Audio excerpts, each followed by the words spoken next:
So with the solar flares and all of the stuff that is coming from the sun, one of the things to realize, Melton, I'm glad you said about the vertigo, the kind of dizziness that, Yeah.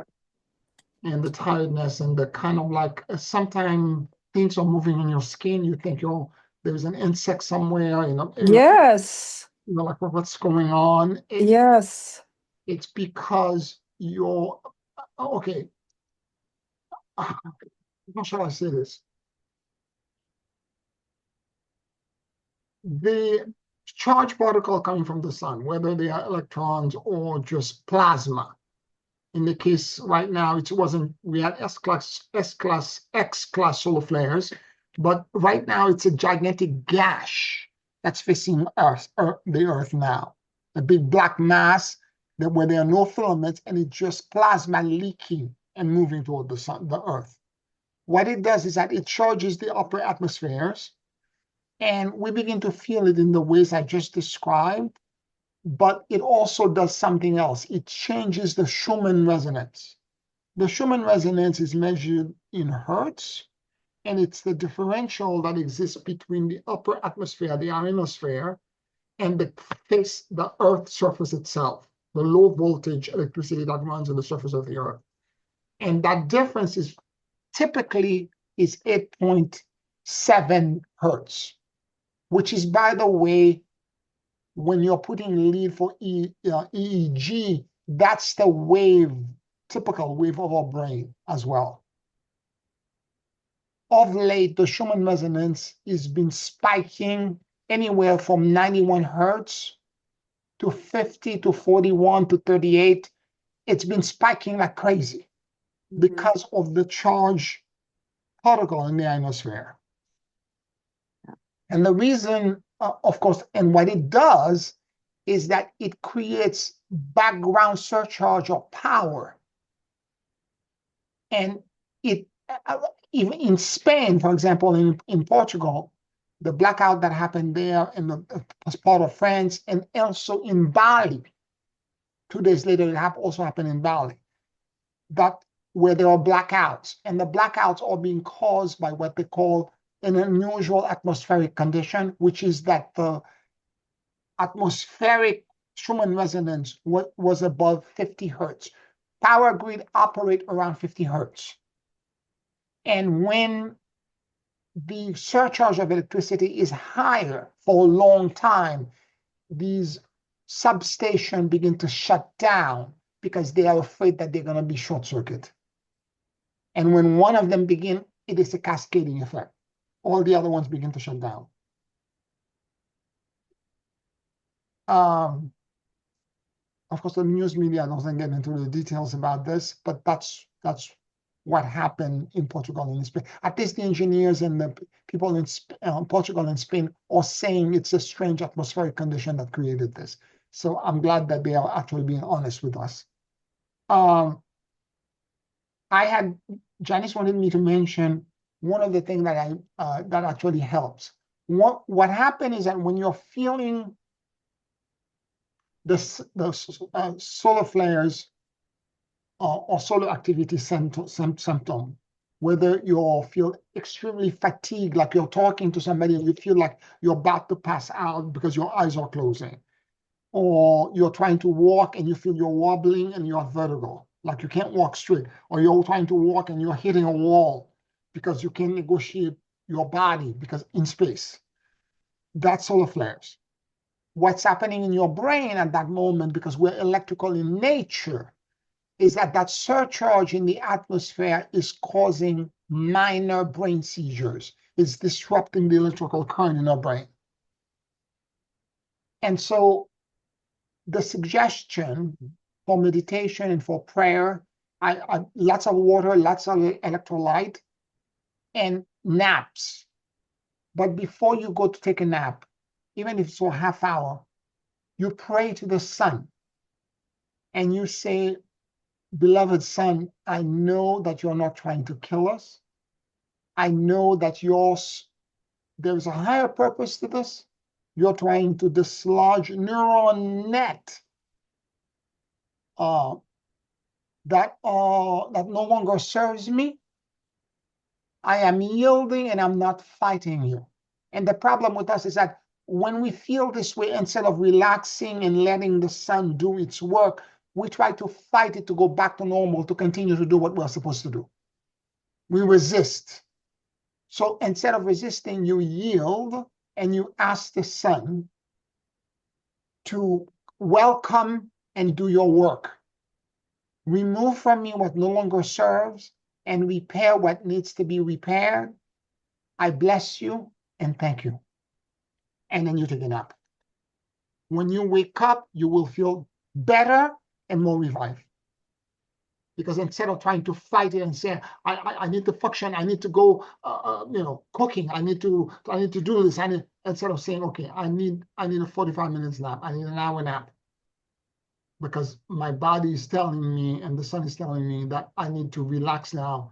Because what the sun is doing as well is that it's actually reorganizing our DNA. If you can just imagine, center of every nucleus of every muscle has 46 chromosomes. And it's going to rearrange every DNA in there to align it to a higher connection, to a higher dimension. This is not a small feat, and therefore it should happen with alignment and with purpose. Thus, if we pray to the sun and say to the sun, I welcome you, I'm not resisting you, I know you're here to help me, you have supported life on the planet for billions of years, I still hold that you will continue to do so. So please, Helios and Vesta, Logos for the sun, do what is needed and necessary in me, and let your light repair and take what no longer serves and repair what needs to be repaired.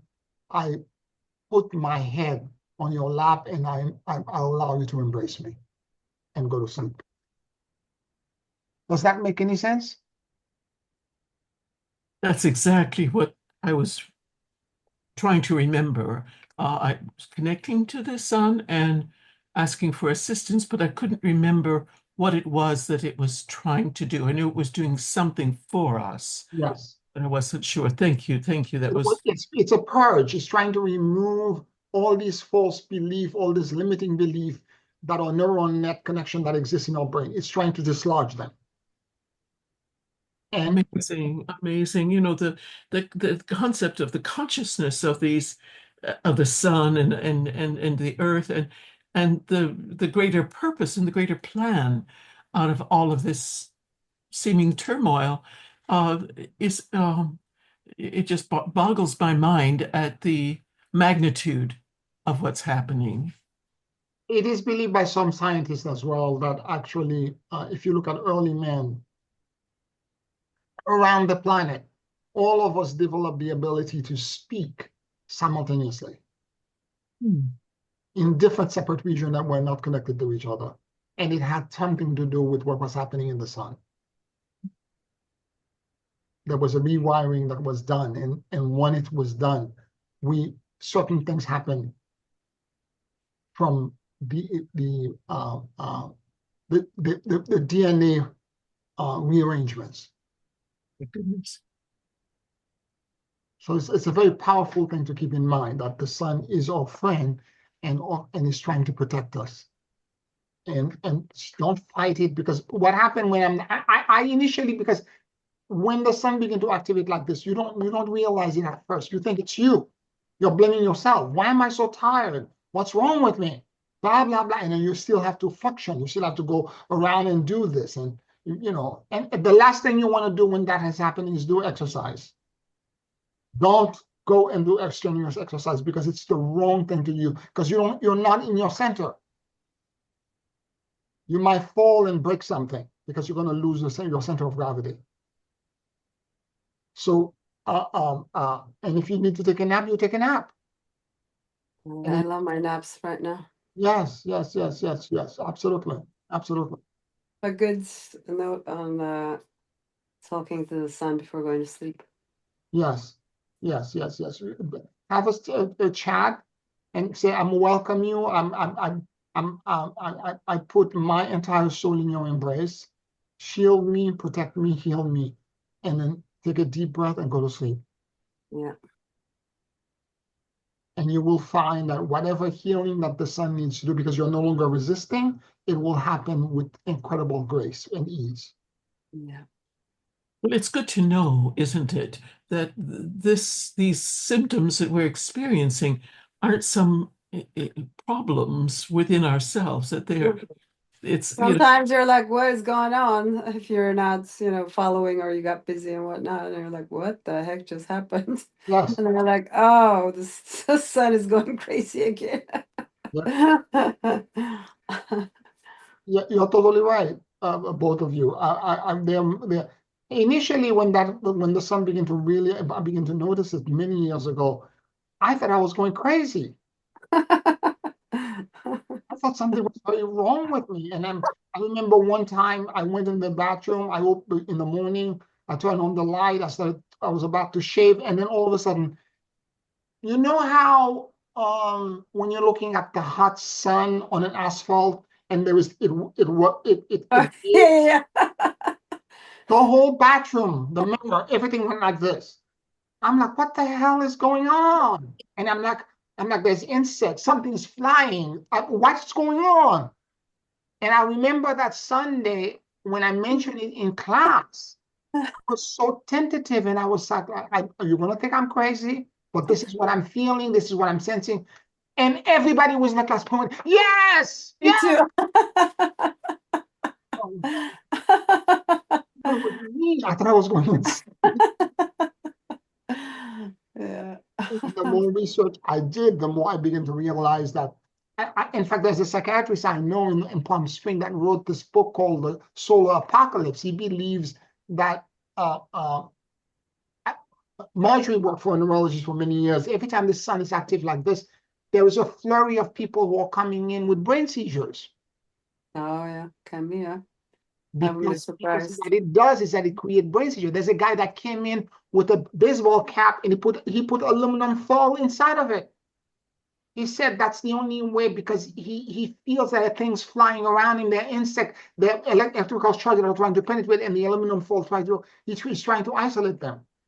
And when she did the EEG on them, all of them had brain seizures, minor brain seizures. if somebody is already mentally disturbed in some way, that could It will trigger them. This is why this guy wrote this book. This is a Harvard graduate psychiatrist, and he wrote this very serious book called The Solar Apocalypse. That when the sun begins to really get active like this, it's going to cause a wave of mental illness. Because people who are already, and if you already have a history of seizure, it's going to get worse. and aggression and Yes. violence. It will cause all kinds of things, and people will begin to, again, for those and this is why during those times when I see people on the street that are talking to themselves, I cross the street and go on the other side. I don't want to engage. I don't want to have a conversation. I don't want to, because whatever you're going through, stay in your bubble. I'm going to go over there because I don't want to engage. Okay, I don't want to engage. Do your thing. I'm moving the other way. That's so true. Oh my God. Yes, stay. I mean, I know what's going on. I have enough awareness. I know it's coming from the sun, and you're going through a moment, and go through your moment alone. I don't want to engage, because before you know it, what are you looking at? Why are you looking at me? I don't want to engage in that. Do you know how long this solar activity is really I don't last? know when the maximum is, but we're leading into the maximum right now. Yeah. I think it's already been more than a week, though, hasn't it? Yeah. There were 2 or 3 X-class solar flares. Now it's a gigantic gash. Yeah. It's just plasma that is being released, Hmm. and they're flowing toward the Earth. Directed at the Earth, yes. Yes, they're flowing toward the Earth. Yes, just plasma. Oof. So the sun, when the pole, the north and south pole of the sun reverse every 11 years. So Wow. once the reversal happened, there was a solar minimum, and there's hardly any solar flares For about 5 to 6 years, there's almost nothing. And then there's an uptick again. So every 11 years, the reverse. I think we're now in solar cycle because they've been watching it actively watching it with satellite for, this is solar cycle 25 or 26 or something like that, 25, I think it is. Because we have all these satellites around the sun watching this. And there are times the flares are so strong, they knock out the satellites temporarily. The blackout moment where there's no data being released. Oh, that's true. Schumann resonance and stuff. Yeah. Yeah. It's true. Is there anything that, and maybe I shouldn't introduce this subject, but I was just thinking of my brother who is handicapped, mentally, physically handicapped in a group home. And one of the other clients, they call them the other people in the group, struck him on Friday. And thinking of the solar flare activity, someone who has mental disabilities could be triggered into a violent action. They can. But you cannot tell them to connect with the sun, of course, but No, they're not going to get it. or those who are caring for them. Is there any action that they can take? No. Short of like isolating them and making sure they're not close to each other, and there's nothing you can do. You have to be conscious to be able to make those kind of a conscious decision. You have to be, you know what I'm saying? But the wrong thing would be to call the police, for instance, Yes. and bring some kind of escalation of. Yes, and create separation between if there is a fight and all that. This is why I'm staying away when I'm walking in the street around this time. I'm not engaging. And my friend who's very curious and that I hang out with in the waterfront, she's always looking. I'm like, this is not the time. Walk away. Yes. Walk away. What is this guy doing? It's none of your business. And there's so many crazy people now. Like, Yes, I don't know if you guys heard even in Vancouver, like, no, usually things don't come over here, but some crazy dude just drew through a festival just like a week ago and killed like 16 people. It was a Filipino festival, a street festival. He just took a van and just drew over people. 16 of them just squished. Yeah, he had some mental issues. So yeah, these solar flares, I guess they really make them go even more crazy. Yeah, because they're beginning to hear voices. They see things and all that. It exacerbates everything. And we pray to the sun on behalf of the world, the humanity, or whatever. I've never done that. I don't want to take the calm out of the world on my shoulder. No, that's true. No problem. I don't. My plate is full. But it's like when we connect to a storm, right? And ask for awareness of what might be. Yeah, but we are not asking. Okay, it's very different. When you're praying to a storm, you just ask the sun to pay attention that there might be people on their path, but we're not asking the sun to stop doing what they're doing. We're not asking the storm to stop doing what it's doing. In some instances, the storm listen to it. In other instances, they're like, we're going to do what we need to do. Okay. So we don't control ultimately what happened. Okay. I remember they had asked the people who were around the Dalai Lama, because there were rumors about the Dalai Lama escaping the Chinese during the Chinese invasion of Lhasa. There was a gigantic solar storm, and the Dalai Lama and his entourage was able to make it into India because the storm blocked them, the army, from coming in. And they asked them, do you control the weather? And then their answer was very interesting. They said, no, we don't control the weather, but we know how to talk to local gods. We know how to talk, basically how to talk to the Earth Elohim and the Master Devas. And you just engage them in conversation and ask them if they can help you. And they will decide what they want to do. Or if they're going to give the help altogether. So there is no harm in doing a conversation with the son, but it's not. It seemed to me that I have enough on my plate, and there's enough happening around the world right now for me to engage with the son specifically to try to help people who are mentally ill from having exacerbated experiences. I personally feel that at this moment, maybe I will change my mind tomorrow. It's not my responsibility. Yes, understood. Yeah. All right. I wanted today, for those of you who received my email or were in the WhatsApp group who got an understanding that our beloved Celidia Jonas passed away. And Do we know the reason? What happened? she was very sick. Yeah. Although the doctors are not sure exactly what happened. She had had a second valve replacement for her heart last Oh, year. And there were several instances when she went back to the hospital. There were other dietary things that were happening. And I'm not sure exactly I know why. mhm. Because all the tests, she was in the hospital for 10 days leading to resoc. Yeah.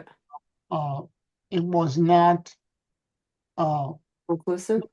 the doctors did not have a diagnosis as to what was wrong with her. Mhm. And after 10 days, they sent her home. And then Oh, they sent her home. they did send her Oh, she home. passed away at home? Yes, she was at home. She was at home. Oh, wow. She was at I home. didn't know that. And I think it was like 4 days later she passed. Oh. 5 days later, rather. 5 days later she passed. And I have to share with you the following. Celidia was more than just a student. She was my mother and a mother to many, many of us. She was an eloquent speaker. Her faith and her intoxication for God was beyond,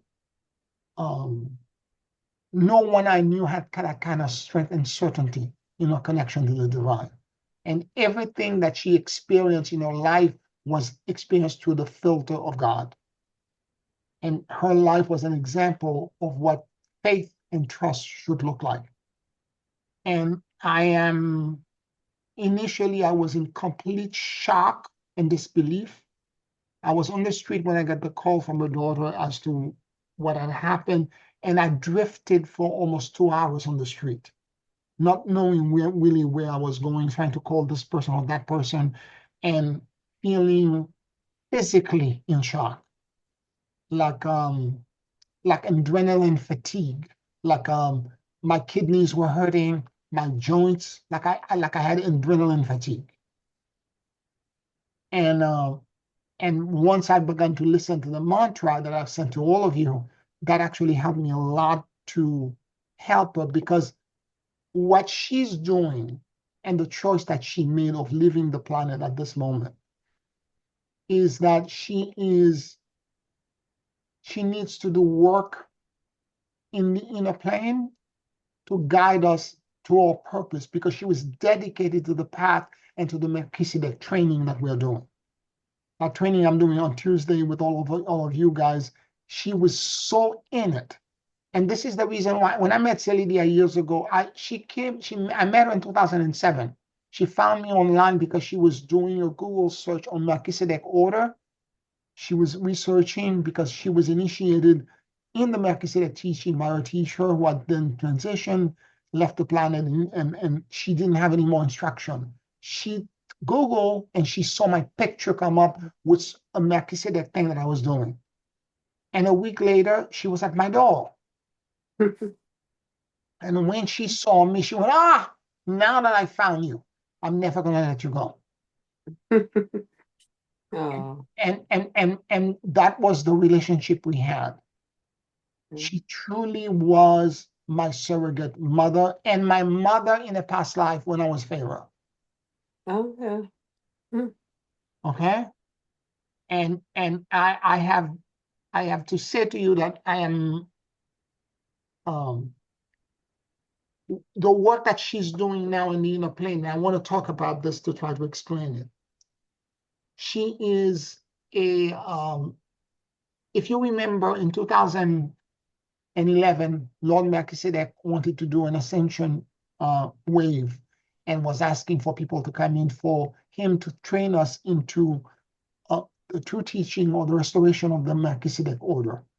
And in the original channeling, he said, we are the engineers and the architect, and we are going to create our actual energetic body will become the bridge, the beams and the column that will create door and opening into the heaven to connect Earth to the planetary realm. The planetary realm already has similar structures from planetary to solar, from solar to galactic, all the way back to God. And we are responsible for creating the connection that will connect ascended realm into physical realm. And my perception is that she is now the diamond drill bit in the inner plane that's creating, that's basically laying herself as the bridge and the structure that will create this opening. And thus, by us on a daily basis, for the next 49 days of her bardo,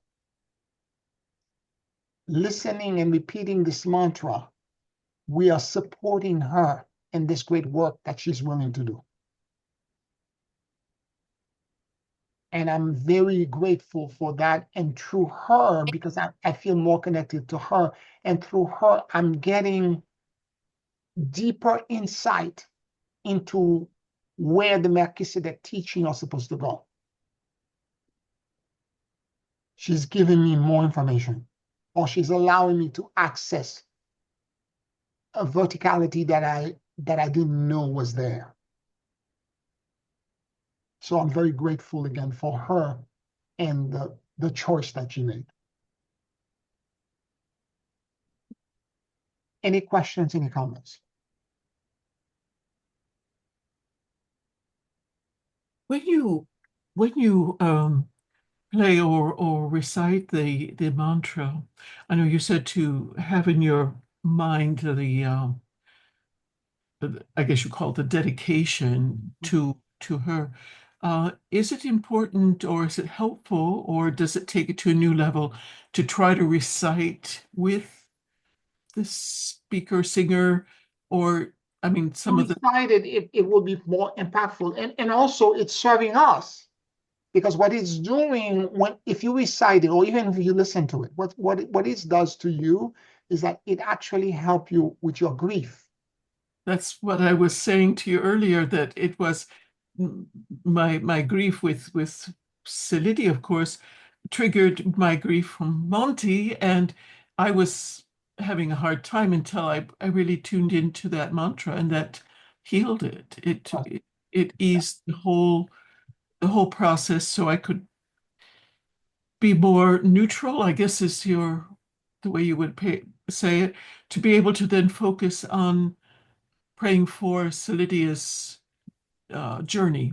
And also your own journey and your own, because the more you mourn the person and the more you're in grief, the more you're actually holding the soul back, and you're holding to the karma. Everybody made a choice. She made a choice to leave at this moment. And it's not up to you and I. And we should honor that choice and let the karma play out. Yes. And this is an acknowledgement, by playing this mantra, of us choosing to let go and let God and the higher purpose happen. Yes. And therefore it aligns me to that, whatever that my own higher purpose. Because Yes. each one of us have a puzzle piece to play. Celidia's puzzle piece already set in. She made a choice. She's already set in.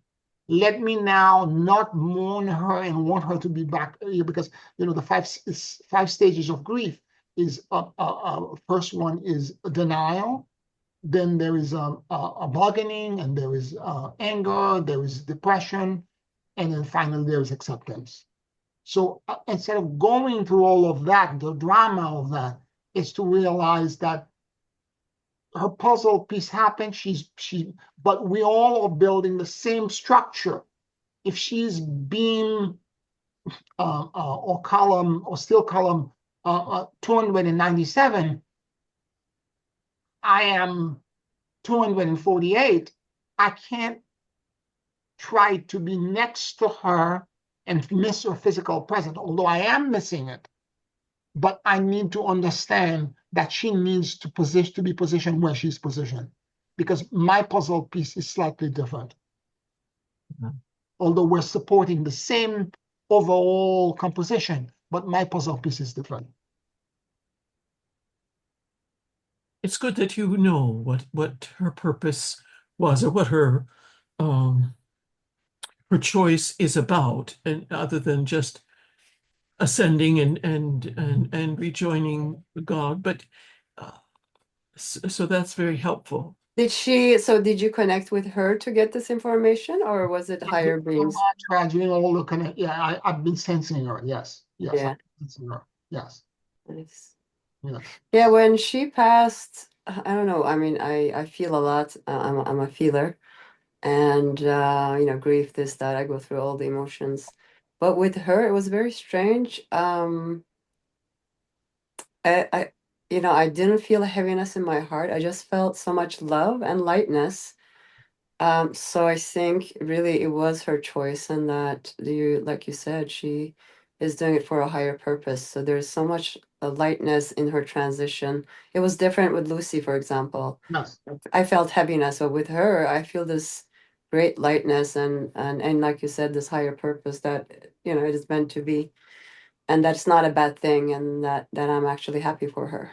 Yes, yes. Yeah. As a matter of fact, her daughter said she came down because they were living in a duplex Yeah. apartment, and she's downstairs, and the daughter came down to say to her in the morning, and the granddaughter had been spoke with her a little bit earlier, maybe a half hour earlier. She came Yeah. down to say to her mother, "I have a hair appointment. I'm going to be leaving right now." And then she went to kiss her mom. She looked at her mom was on the recliner sleeping, and she was Uh, deceased. oh, well, she went in a nice way, you see? Yeah. Yeah. I too felt her presence very strongly, very clearly, as I was praying after you had let us know about her passing. And she was full of joy. Oh my Yeah. goodness. Yeah. Love and peaceful and um, happy so clearly. She came very, very strongly into my presence, and I had a feeling that she was going to touch into everybody that loved her. And Mhm. she Yeah, was, I felt her presence too right after I yes. learned about it. Yeah, Yeah. definitely. Somebody this morning was saying, Marjorie was saying that she saw her dancing. Yeah, yeah. No, she's. I mean, I'm feeling. I get the chills now every time we talk about her. So she's around. She's listening. But She's listening. yeah, my hair is standing up. But yeah, no, she's really in a good place. She's agreeing with us with what we're saying. Yeah, yeah. And this bardo, she is going to be ascending, or is she going to stay in the sort of intermediate stage to do her work as you described it? I'm not sure exactly how that is going to play out, but I sense that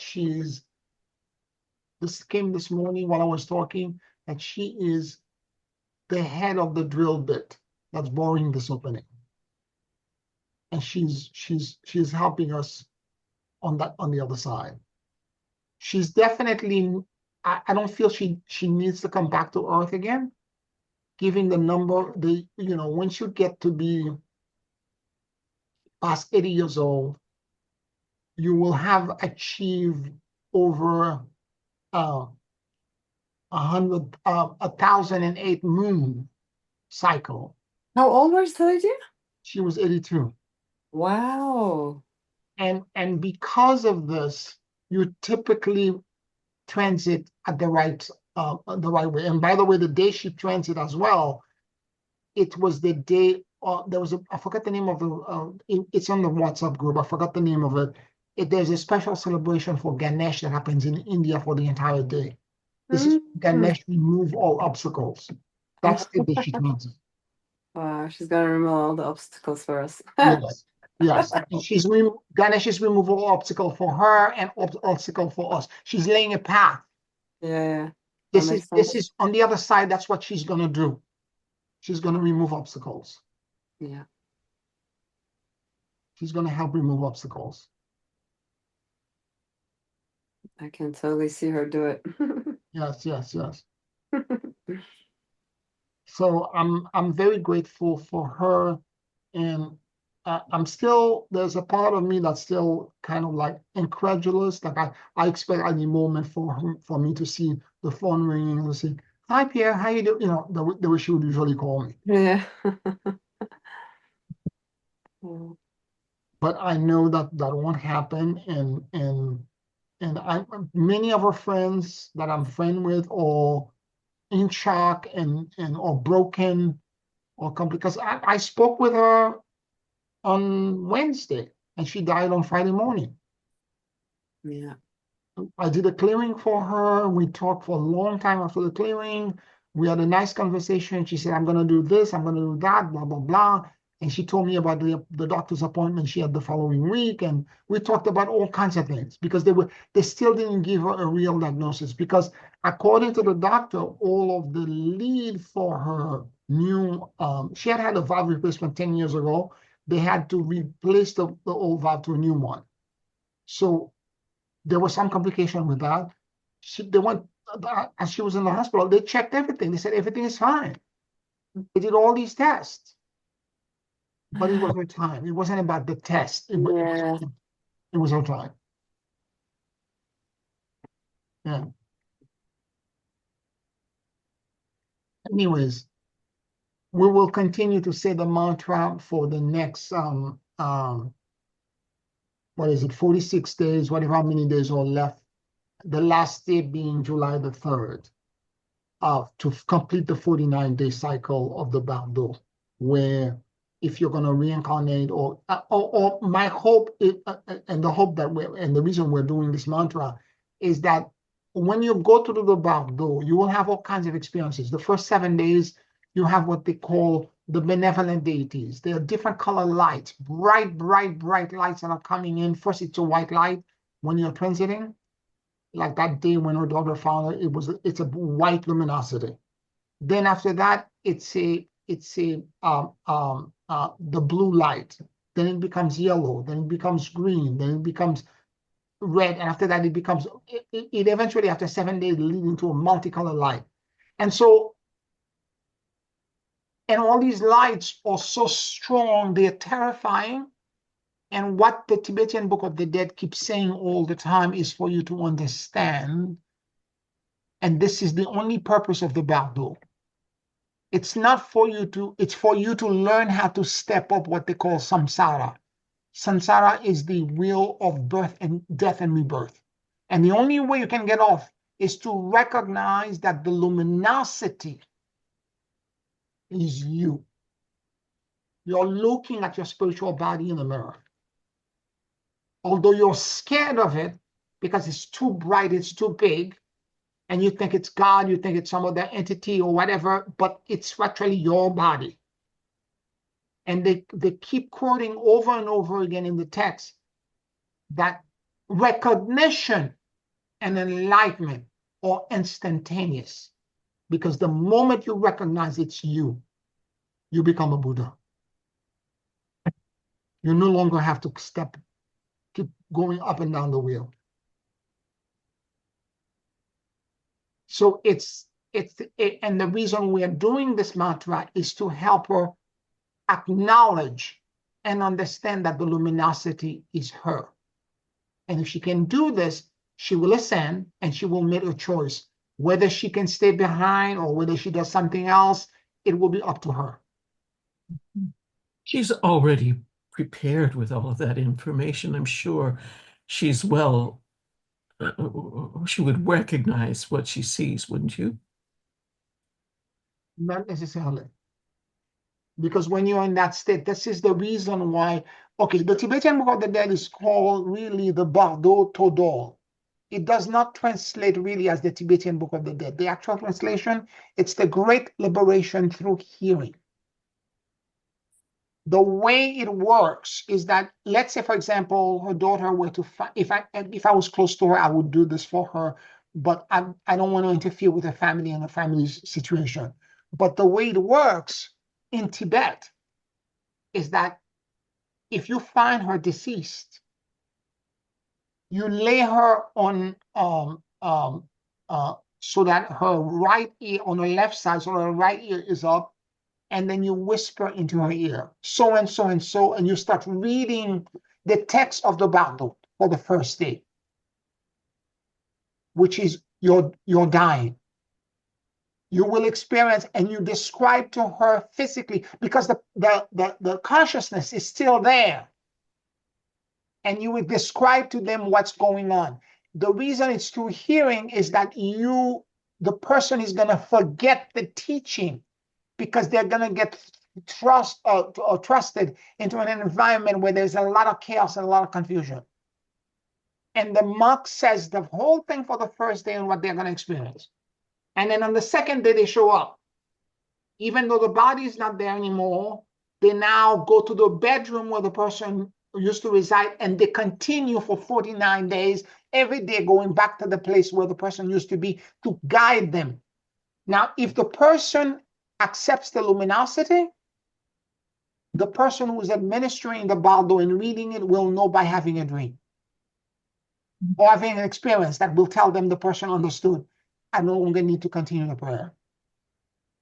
But if she chooses not to go to the luminosity, if she has another direction she wants to go in, are we wrong to pray that she goes to that light? The whole purpose of the bardo is for you to go to the light. Uh-huh. Because what happened is that, for example, the second day is the blue light. And then they describe the blue light, and they tell you it's so strong, it's going to scare you and terrify you, because at that point, your feelings are 9 times more amplified.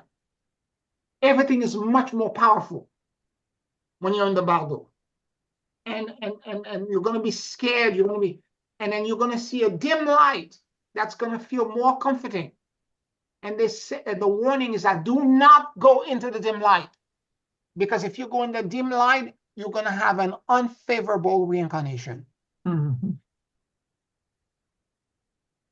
You need to figure out, have the courage, speak the way we were talking about speaking to the sun. You need to speak to the blue light and ask the Buddha and the Dakini that's behind the light to give you safe passage through the dangerous path of the bardo.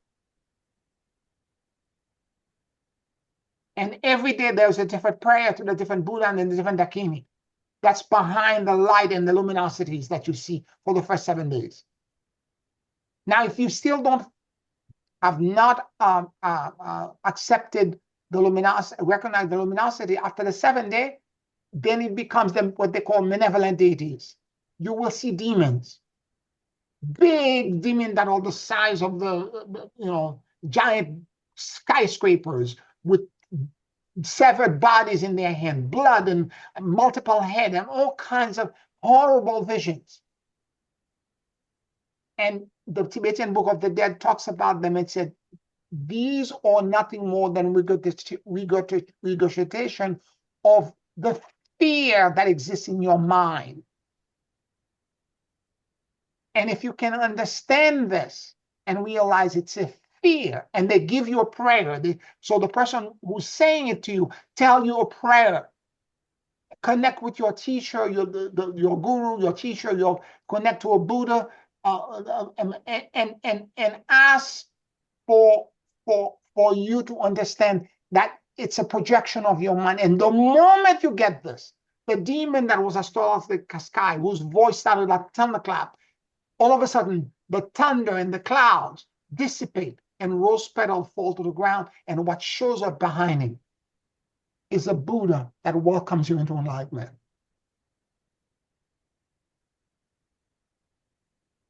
And this happens every day. And then at some point, the benevolent deities step in. And then if you still cannot recognize, which is what most people on the planet who have not done all the deep work we've done, then you're going to go to the bardo of rebirth. You're going to have vision. The last 4 or 5 days, you're going to have visions of the place you're going to reincarnate. And even then, you will see the womb of your mother. And even then, they are telling you, resist. There is a way for you to still accept the luminosity even at the last minute. Because samsara, the idea of rebirth and reincarnation, is a trap. What we really should be working on is achieving liberation.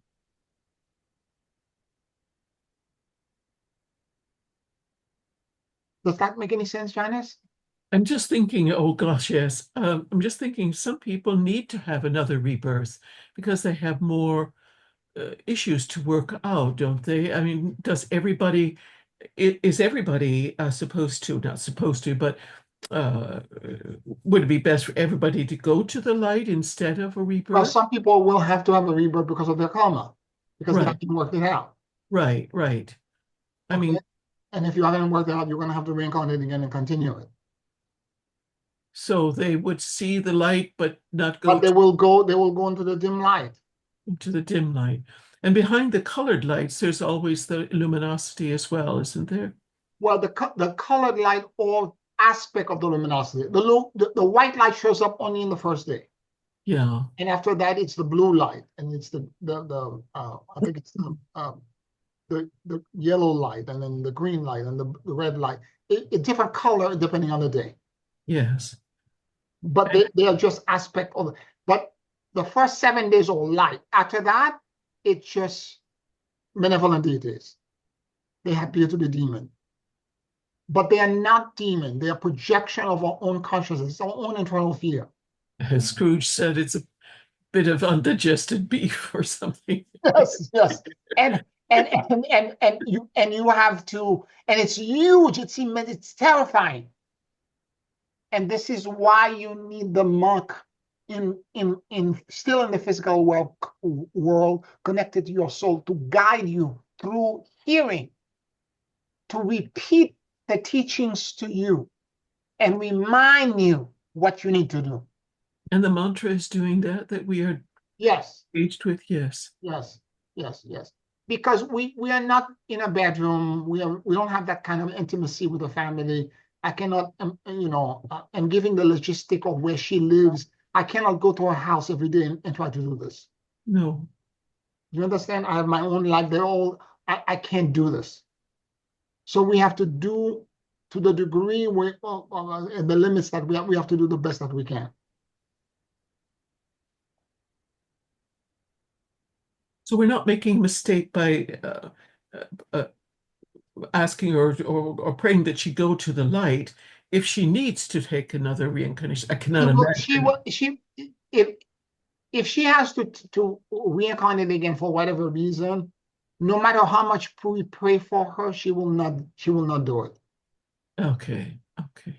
You cannot try to cheat the process. Okay. I just didn't want to impose No. desire for her. No. You cannot cheat the process. No. You can only. In fact, if that was the case, then all these monks for all these years who have done the bardo for people, they will all have become Buddhas. But a lot of them just reincarnate. Yeah. Because they still have mission and things they need to do on earth.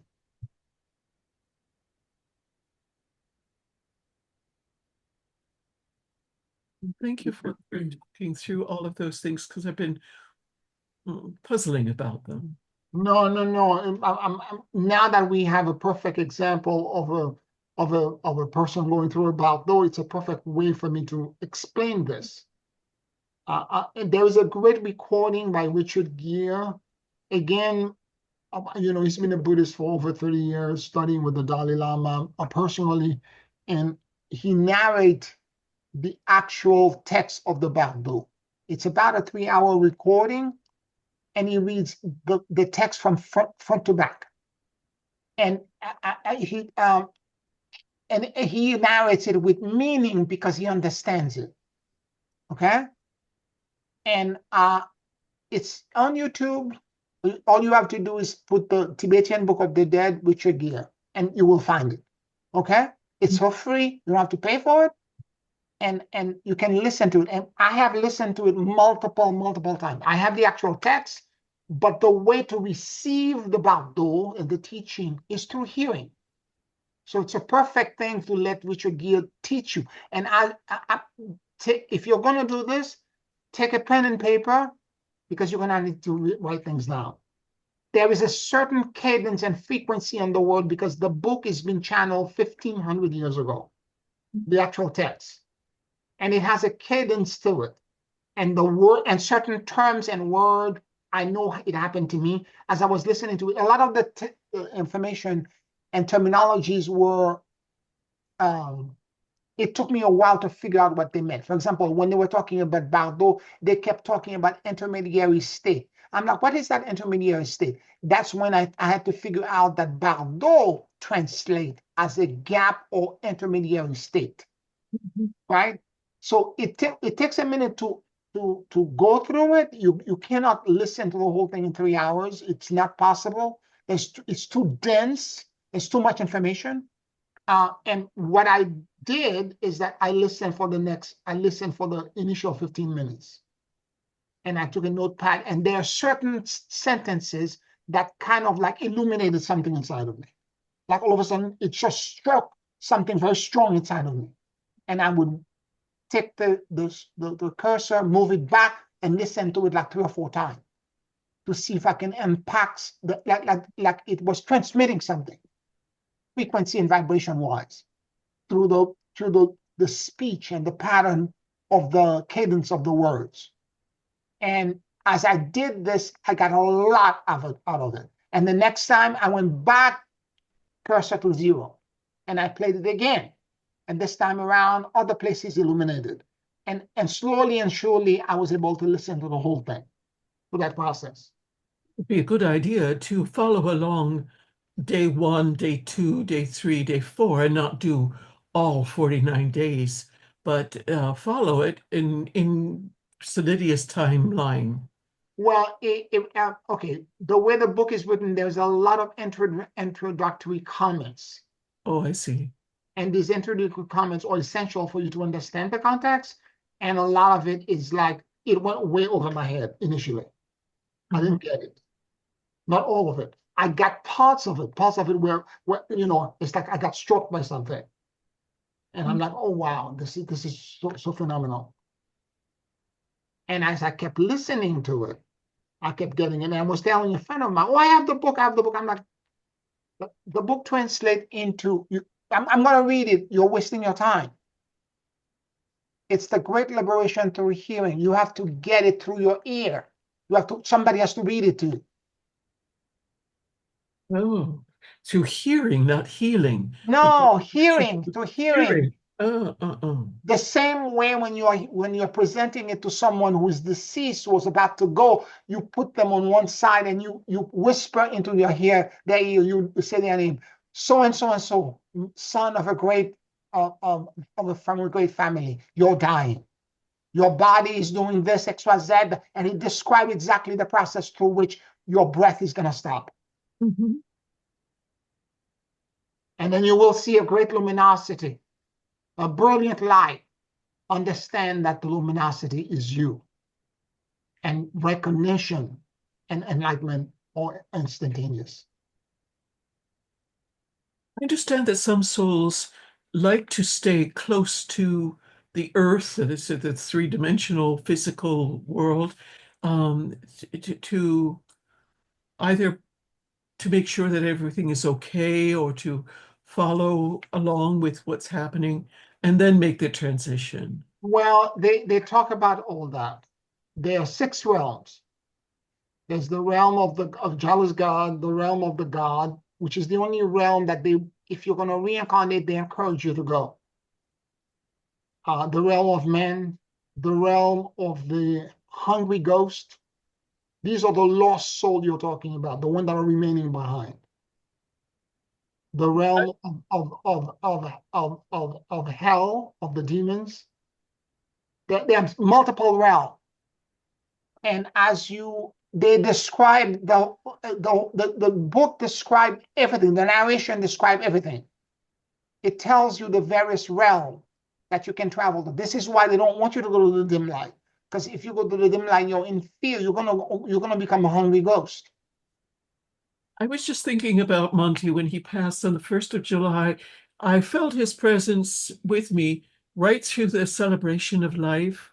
And on that 29th of July, 29 days later, after the celebration of life in the evening, I witnessed and was privileged and honored to see his ascension.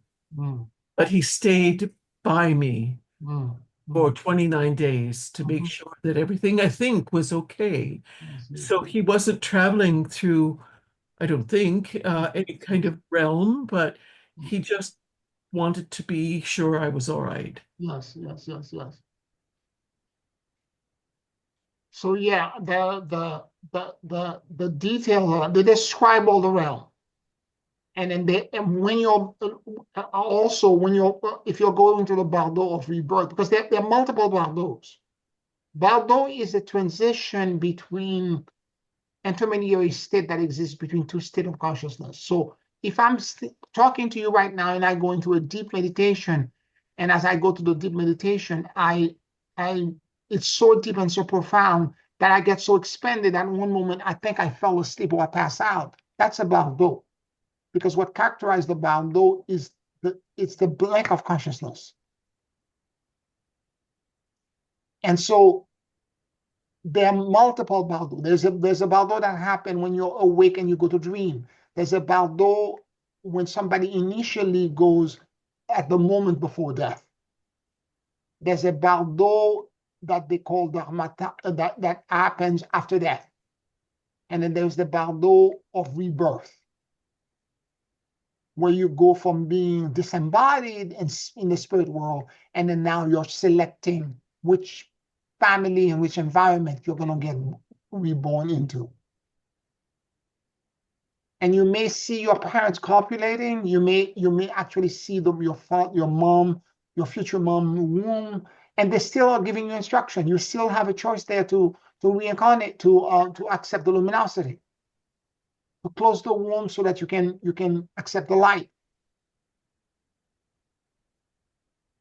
Whoever channeled this, I forgot the name of the Buddhist monk who channeled this 1,500 years ago, was a brilliant person. Very connected to be able to chronicle all of this in such great detail with all the prayers and all of all of the various Buddhas and what they look like and the benevolent deities. All the benevolent deities are actually Buddha disguised as benevolent deities. For people who aren't Buddhists, They are will these say Buddhists, something else. they would have another Yes. whatever name Yes. applies to whatever Yes. their belief system is. Yes. Yes. Yeah. They will have it. They will see something else. Yes. Yeah. Okay. Yeah. Well, thank you for taking the time to talk through a lot of this as it's come up again. So presently with Solidia's passing and resolved a lot of questions. Thank you. Yeah, I wanted to use that opportunity to really resolve the Baldo thing for us. And by the way, there's an even greater Baldo. We are, instead of going to a different state of consciousness, we are now going to ascend and traverse dimension. Right. We're going from 3D into 4D, and from 4D into 5D, and 5D even beyond. Mhm. So we're going to even a greater sense of Bardo. And in fact, I would propose that everything else that the planet is going through, with all of the changes that are happening in the planet right now, all of the catastrophic things that are happening with the tariffs or the weather patterns and the climate change and the financial system and XYZ and all that. That's the benevolent deities. Okay, yes. Now, will Celidia, if she goes to the light or has gone to the light, I don't know if she has already, will she be in another dimension? Will she be, or is it only the physical that's in these? No. The way you experience it is what they call dharmata. In other words, you get into a place, it's what I call the white space. Except in that instance, you remain in the white space. This is the beginning of enlightenment. They call it dharmata, or the essence of being. This is the way everything else that we see as 3D physical reality, all that, it's an illusion, it's a matrix. What really is pure consciousness. And Mhm. when you get into that place, you see yourself for what you are, which is light. So there would be no dimensional quality to it. It's the purity of the void then. It's not just a void, it's the way they describe it in the Tibetan Book of the Dead is the indivisible emptiness and luminosity. It's Yes, both of them together. yes, yes. So, But it doesn't mean that dimensional reality doesn't exist. oh, It means that because people keep thinking that, oh, well, when I get into that state, I achieve enlightenment, therefore I'm good, I don't need to do anything else. This is only the beginning of the journey because mhm. there are levels of enlightenment. Exactly. Uh-huh. That may align with the 15 dimensions that we. Yes, exactly. There are levels of enlightenment. Oh, okay. So whether physical or non-physical, you still have to ascend the ladder of ascension of Yes, dimensional. I got you. Okay, good, yes. good, good. Yeah. Thank you. I wondered that for a long time. Yes, because you still you pass a threshold. Now you don't have to go to become enlightened. You don't have to go to the bardo of the moment before death. You can go to enlightenment while still being in the physical body. This is Mhm. what I'm hoping we all do. Okay, that you get so deeply, you've balanced 51% of your karma. You did this so well that you don't need to transition out of the body to experience this. You can still do it while you're still embodied in this physical realm. But except that now you're connected to such an expansion of awareness where 51% of the time you exist in dharmata and you experience something very different than the average person on the planet. You become superhuman. You are connected to the realm of the gods.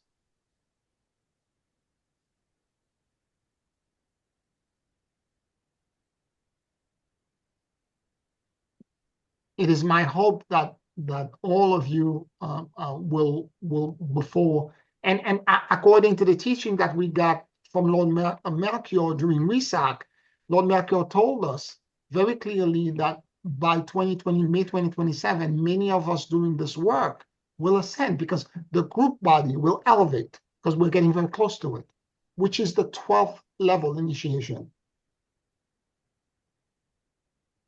It's 3 years from now.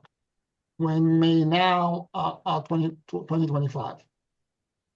But taking the opportunity to work on our karmic entanglements is going to be very important in this. I don't want to hijack your No. class, but that's what you were reporting that was happening for you as well Yeah, after the Wesak experience of the event, that more karmic issues were coming up for reconciliation. correct, correct. So that's important that in order to be part of this 2 year, hence uh, whatever we call it, ascension, I guess, Group ascension, yes. group ascension, right? Well, the way I can describe it is to you is this. To ascend, we have to, 51% of our karma has to be balanced out. And it doesn't matter where you stand at this moment, the opportunity will be presented to you between now and May 2025 for that to happen. And for that, you need to use all the tools. In other words, if I think the finish line is in sight and I do nothing between now and 2027, I'm not going to ascend. Mhm. I still have to do the work. I still have to apply myself. I still have to be conscious. And what it means is that my karma will accelerate. And things are going to get deeper and more profound. And they're going to show up in ways that I didn't think about before. I'm going to see nuance that in connection that I didn't see before. I'm going to go like, oh my God, I didn't see this. I didn't realize and the acknowledgement of my own responsibility. Yes. Okay, I didn't realize I was responsible for that part. I thought that part was done. And again, you have the tools. And when you see things that seem too big, again, customize. In my instance, when I discovered all the things I was sharing with you all, that demonstrated to me that there was a deeper part where I was so angry.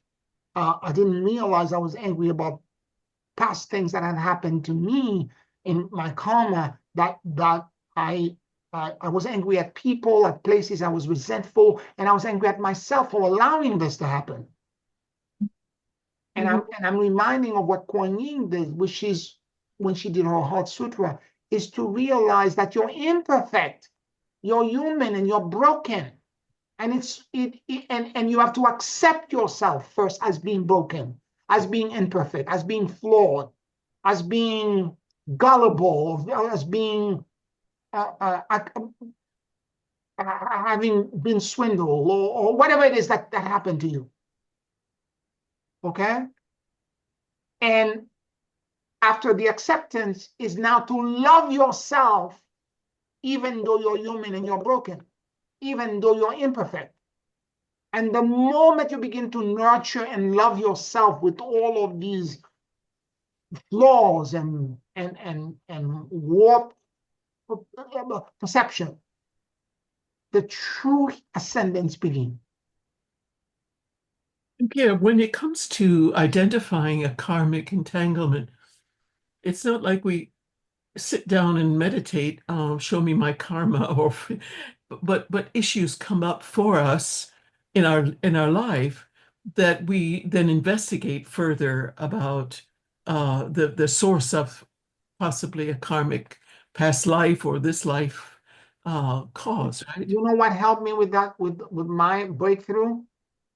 The mantra Gate Gate Paragate Parasamgate Buddhizoa. Really? Yeah. And the way I did, okay, the mala, my mala is only 108 beads. I did it loud for 108 times. Then I went for my walk. And as I'm walking, I repeated it silently, but I repeated it with meaning. Because the mantra is saying Gate Gate Paragate Parasamgate Bodhisattva, which is gone, gone, gone over, gone fully over. Awake or become enlightened, it is done.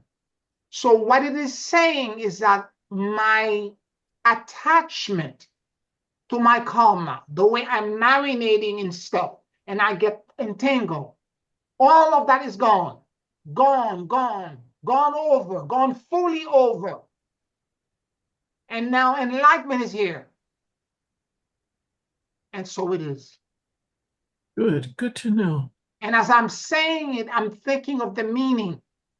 Yes. And I'm thinking of the meaning. And as I'm walking, I'm thinking of the meaning. And by the time I got to the waterfront, 5 minutes later, I'm thinking of the meaning. And I sat down and I'm thinking of the meaning. And as I'm doing this, and I'm thinking of the meaning and the meaning. And then my friend came over. We started talking. I'm doing something else. And on my way home, suddenly, out of nowhere, this piece of awareness just fell in. Yeah.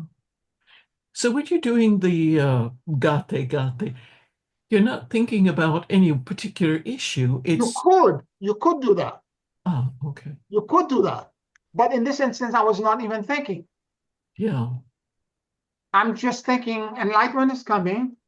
I need to be lighter. Let me ask spirit to remove what needs to be removed. And then ask the karmic board to help identify as well. You can do that as well. And I'm in this instance, I didn't even do that. It just came out of nowhere. I'm like, oh God, I didn't realize I was that angry. I just connected to it. I'm like, oh my God, you're pissed off. You are angry. Wow. I didn't know all of this. And to Very resolve, deep.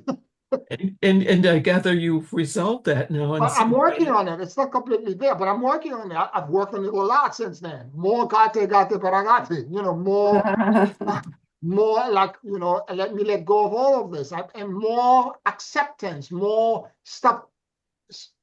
The fact that you were not perfect in the past life, the fact that even in this lifetime, the fact that you allow yourself to go through things that you know better, but at the time you sponge things because you're trying to be a good person. You're trying to accommodate people. You're trying to be, you don't want to be a bee, you know. And you look the other way. You're trying to be kind, and you're trying, and a lot of time we give up without knowing it. We give our power away.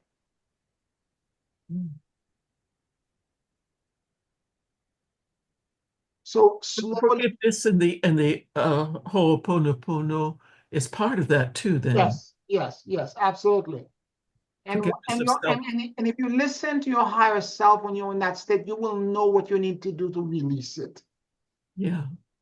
I've trained you well enough about listening, about paying attention to your own core. Your higher self will tell you what you need to do to release that burden. That's true. That's well, tell I kind of sense, I guess, kind of just know what I needed to do. Yes, yes. I'm still working on it. It's definitely less than it was at the beginning of the week. It's way less. Good. And I'm still working on it. It's not. It's and again, you can do the core fear metrics removal programming and ask Master Wakul to come in and help remove. And these things involve false beliefs. They involve also not only fear but also a program, sub-programming, related program. You can ask Master Wakul to extract all of them for you Mhm. as an additional help. And they may be multiple lifetimes deep, right? Yes, exactly. That's what I discovered. Mm. And this is big. If I can get rid of this, another anvil dropped. Yes. Uh, and then comes another one right Right, around the of course. It's okay. But at some point, it will be 51%. And I will be light enough to pass that threshold. 51%, right? Yes. Yes.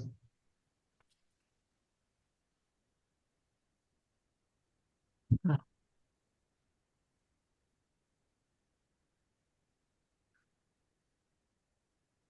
Any other comments or questions?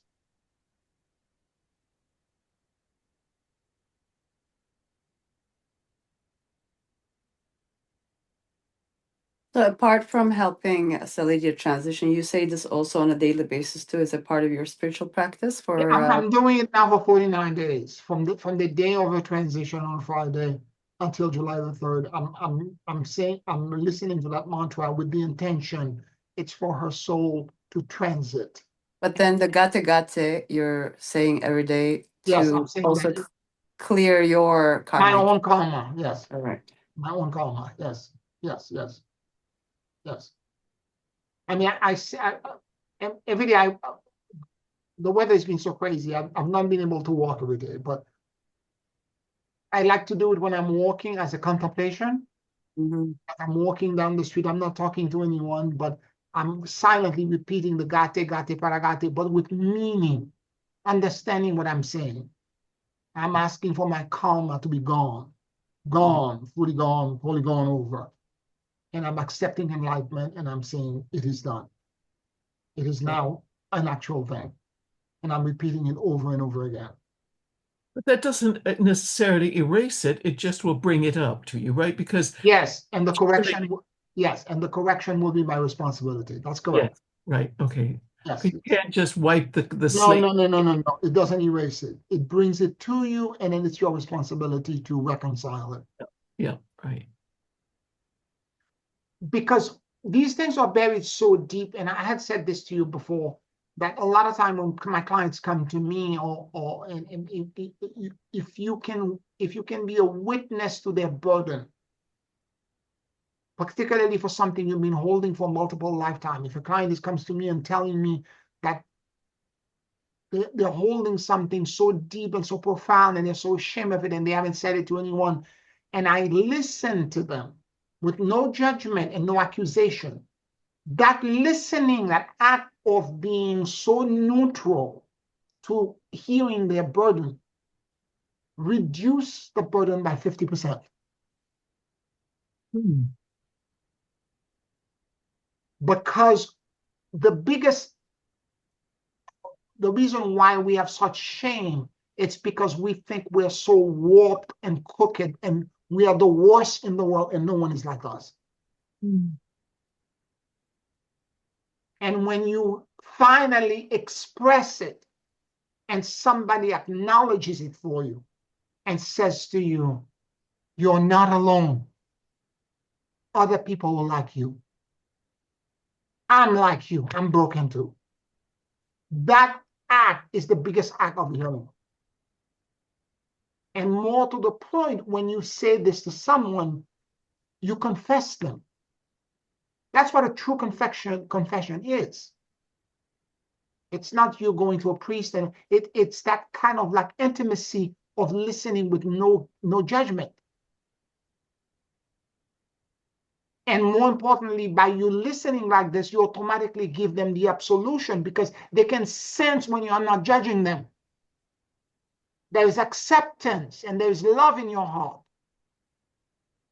And the reason I'm saying this is that when you say the gate, gate, paragate, parasam, gate, bodhisoha, what happened? You're confessing yourself, because the secrets you had buried so deeply inside of you, in the dark corners and caves of your subconscious mind, are going to come to the surface. And when they come up, and you listen to them with the gate, gate, paragate, and you see them for the first time, their sting is 50% removed, because they are now visible to you. Hmm. And the work now is for you to begin to accept it, and accept the fact that you're not perfect. You know, the halo is tilted. Might not want to do this too often. You're going to be dealing with a whole mess of corrections all at once, right? Well, again, you have to pick up your speed. Absolutely. You have to pick up your speed. This is why I gave you the calming board, and I told you, if it's coming too fast, you can go to the calming board and say, slow down these things. Yeah, yes, Because sometimes we're busy with work. We don't have the time to go so internal. So right. yes, gate, paragate for that week. That's right.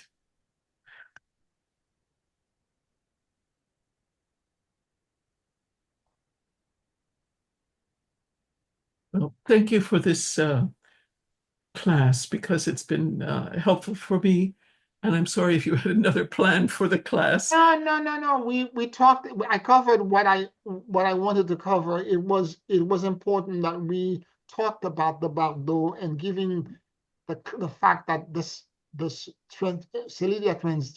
transition, we needed to talk about this and everything related to this, because she's an important supporting column in the work that we're doing, and we need to understand everything related to it. So nothing of what you asked was out of bound to what I wanted to discuss today. Okay, It good, aligned perfectly. good.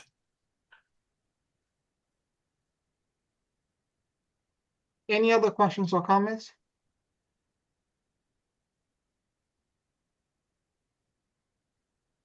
All right, let us take a 5-minute break and then we'll do a closing meditation. 5 minutes.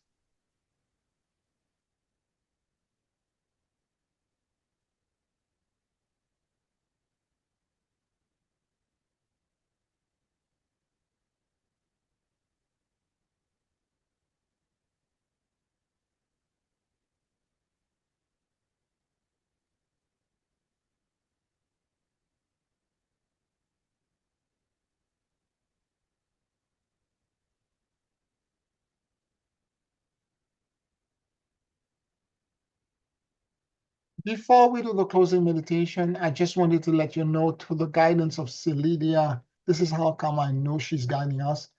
I'm going to give you tonight an upgrade in the torsion field of the Guardian Alliance of Light. Okay? Wow. Wow. And it's through while I was listening to the mantra that this information came through for me. And it's through me trying to support her that this information came in. So she's working on the inner plane. That's why I sense that she's pivotal for our collective ascension. Thank you.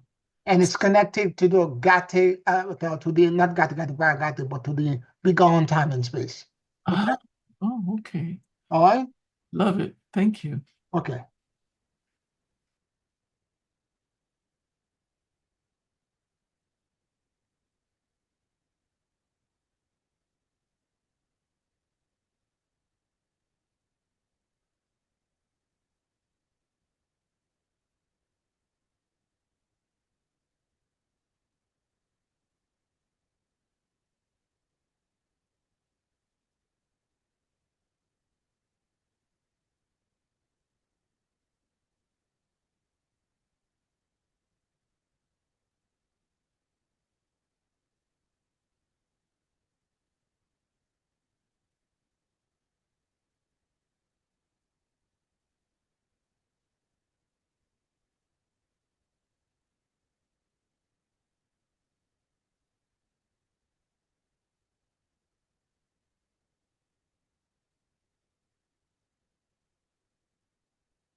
Take a very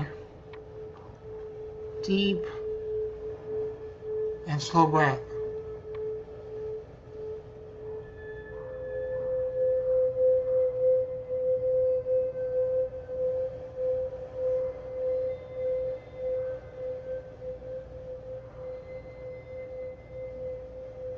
And as you inhale and exhale deeply and slowly,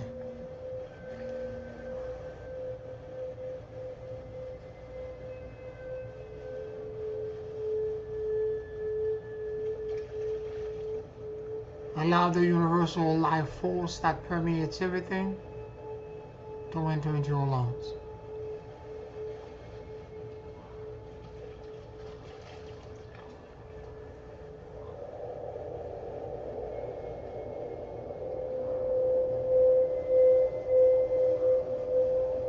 Keep breathing deeply and slowly.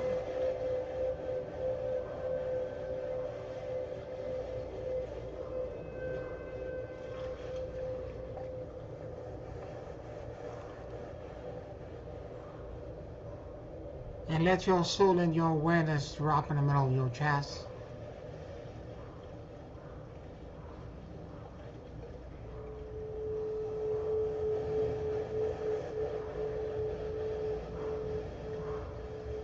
Please forgive me.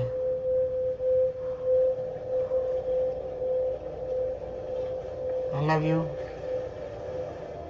And I let go.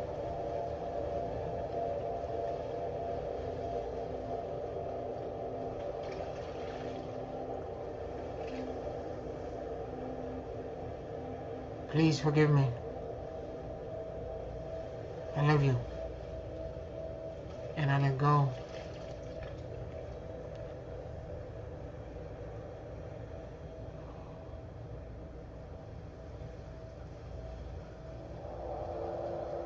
Let your mind and your heart sync with each other.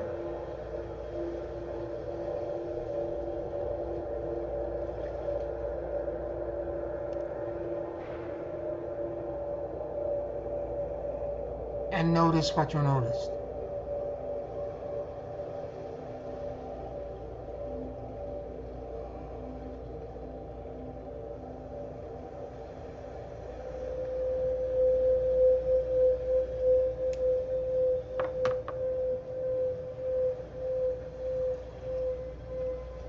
And the guardian alliance of light approach you,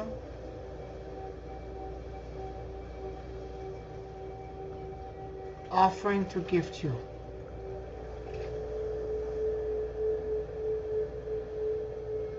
their shields of light and protection and a band of neutrality.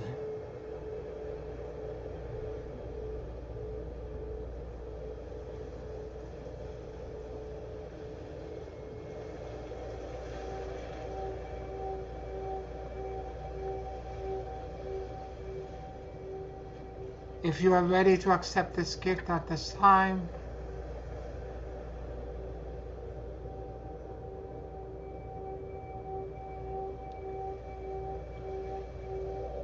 answer affirmatively.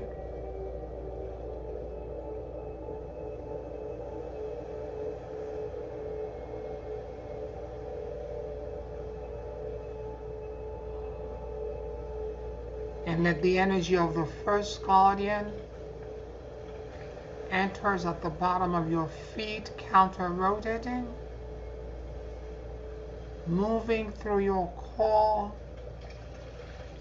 exiting outside of your head into the top of your fourth dimensional body, shield of light and neutrality, and creating all around you a torsion field of neutrality.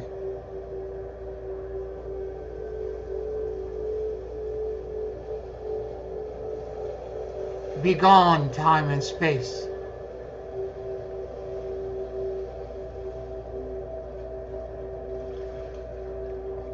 The axis at the top of your head extends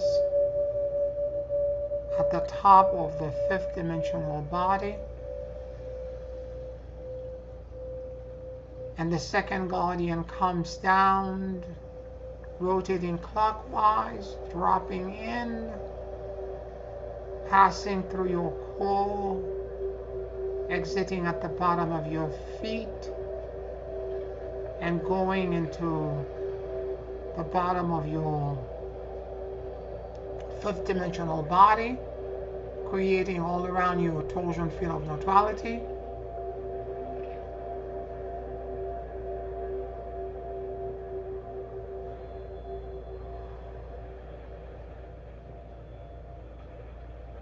Be gone, time and space.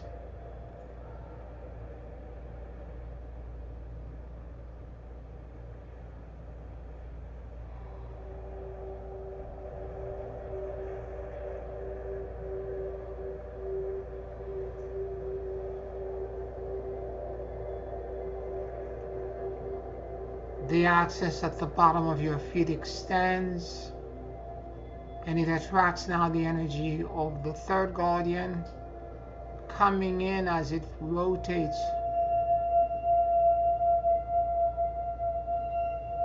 counterclockwise, moving through the bottom of your feet, exiting outside of your head and going on the top of the sixth dimensional body, creating all around you a torsion field of neutrality.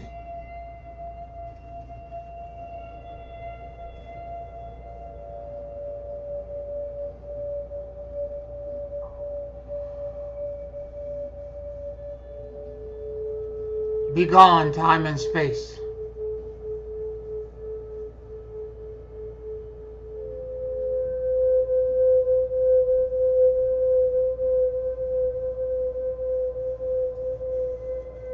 The axis at the top of your head extends, and it attracts now the energy of the fourth guardian, cascading down from source, and the top of the seventh dimensional body, moving through your core, exiting at the bottom of your feet, and creating all around you the torsion field of neutrality.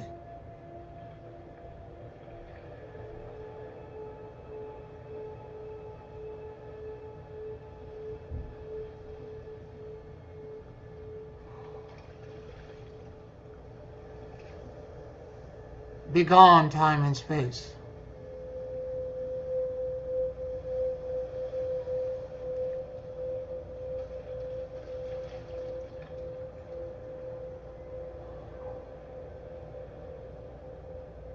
The axis at the bottom of your feet extends, and it attracts now the energy of the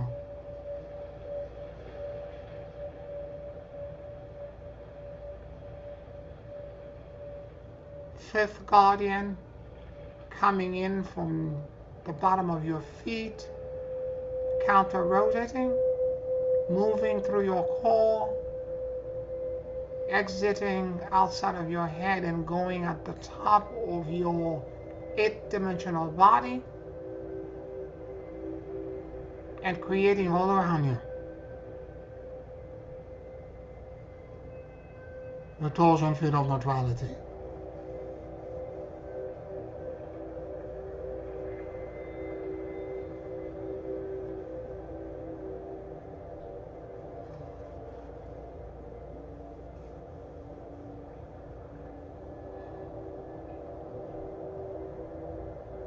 Be gone, time and space.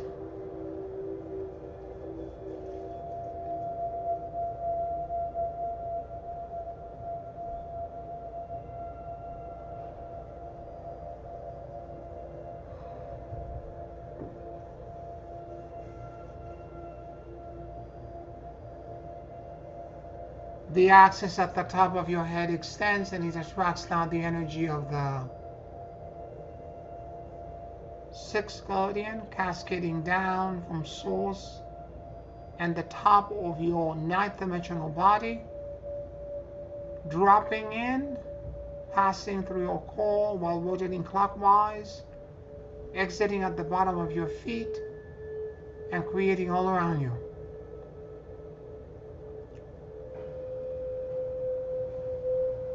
A torsion field of neutrality.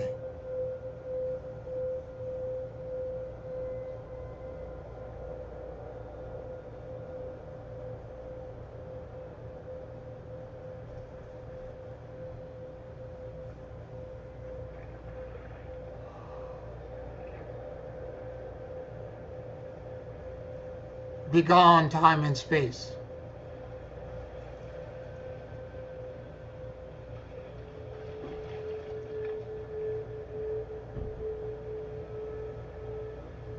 The axis at the bottom of your feet extends and it attracts down the energy of the seventh guardian, counter-rotating, coming in from the bottom of your feet, moving upwards through your body, exiting outside of your head, and going into the top of the 10th dimensional body, and creating all around you.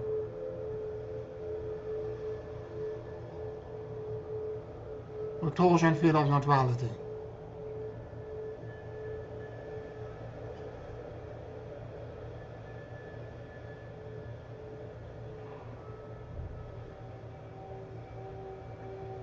Begone time and space.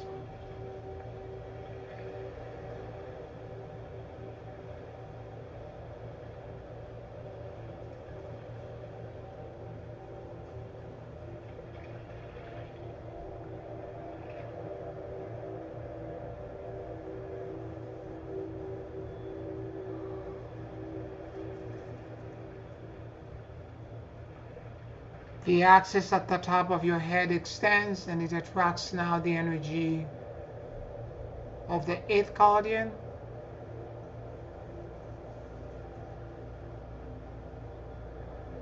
coming down at the top of the 11th dimensional body, rotating clockwise, moving through your core, exiting at the bottom of your feet and creating all around you. A torsion field of neutrality.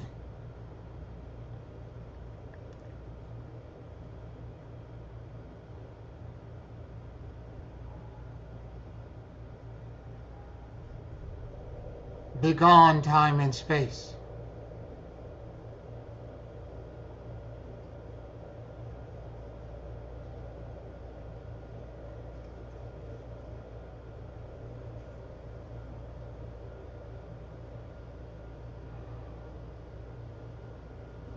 The axis at the bottom of your feet extends and it attracts now the energy of the night guardian, counter-rotating, coming in from the bottom of your feet, moving upward through your core, exiting outside of your head and going at the top of the 12th dimensional body,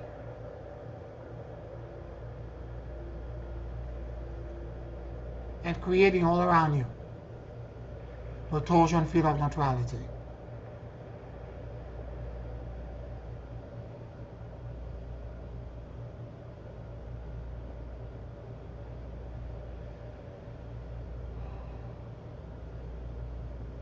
Begone time and space.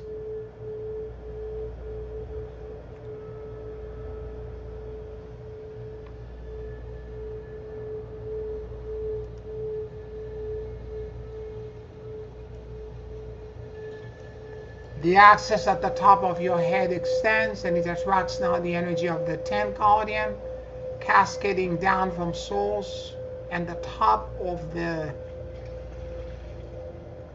13th dimensional body, moving through your core, rotating clockwise, dropping at the bottom of your feet, and creating all around you. A torsion field of neutrality.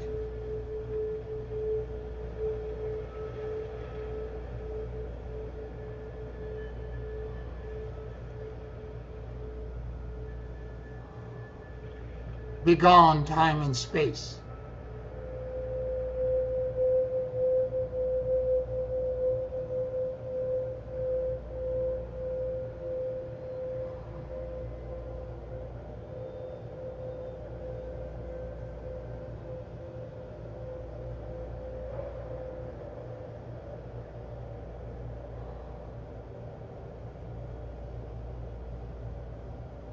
The axis at the bottom of your feet extends and it attracts now the energy of the 11th guardian, counter rotating, moving through the bottom of your feet, passing through your core, exiting outside of your head and climbing up to the top of the 14th dimensional body and creating all around you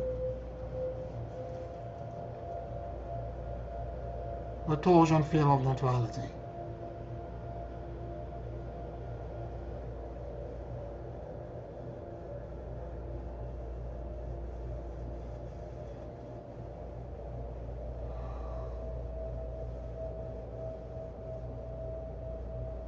Begone time and space.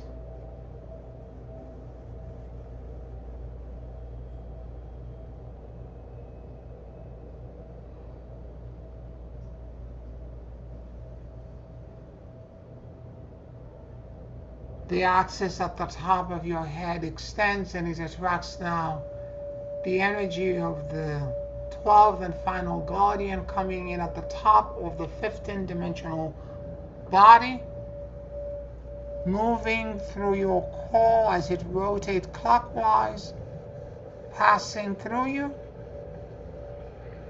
exiting at the bottom of your feet, and creating all around you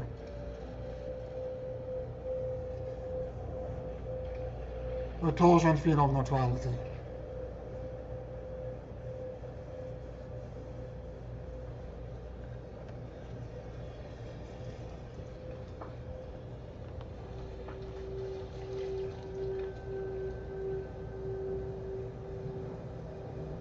Begone time and space.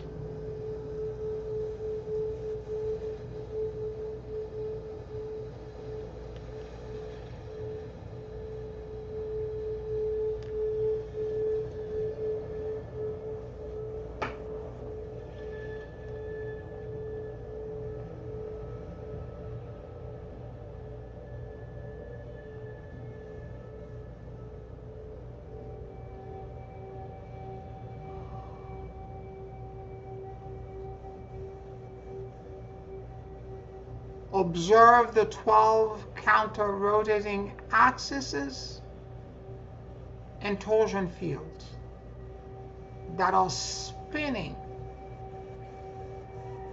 in your core,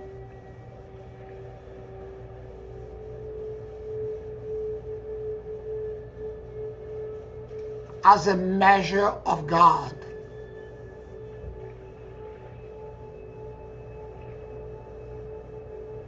As an exception.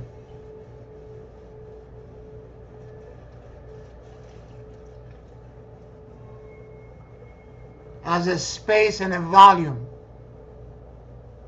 awaiting your decree and your command.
Hosanna into the highest. Hosanna into the highest. Hosanna into the highest. Take a very deep and slow breath.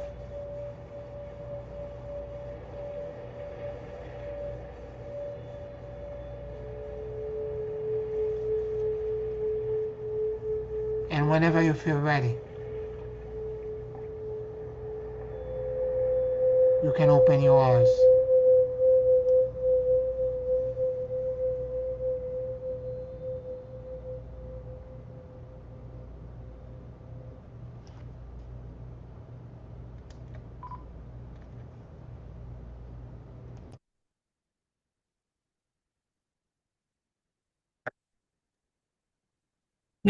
Thank you, Pierre. That was uh, strong, very powerful.